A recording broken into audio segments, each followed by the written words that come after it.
yang pernah kena serangan gout waktu malam saja yang faham. Tidur elok-elok. Tiba-tiba ibu jari kaki rasa macam dicucuk jarum panas. Nak pijak lantai pun tak berani. Ramai ingat gout cuma sebab salah makan seafood. Tapi sebenarnya, bila paras asid urik tinggi dalam darah, ia boleh membentuk kristal halus dalam sendi. Kristal inilah yang mencetuskan tindak balas inflamasi. Sebab itu, sendi boleh jadi merah, panas dan sangat sensitif.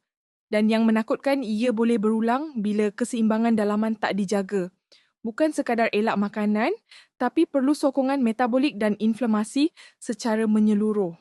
Dalam pendekatan formulasi, kunyit menyokong tindak balas radang semula jadi. Boswellia dikaji untuk keselesaan sendi, Habatus sauda menyokong tekanan oksidatif.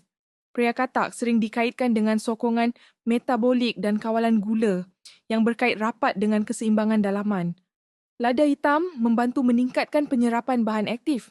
Inilah konsep sinergi dalam Lega Care. Ia bukan untuk hentikan serangan serta-merta, tetapi untuk sokongan konsisten supaya badan lebih seimbang dari dalam. Kalau sudah pernah rasa sakit mencucuk waktu malam, jangan tunggu sampai episod seterusnya datang tanpa amaran. Buat masa ini, ada pakej 3 botol lebih jimat dan disertakan pil organizer percuma untuk batch semasa.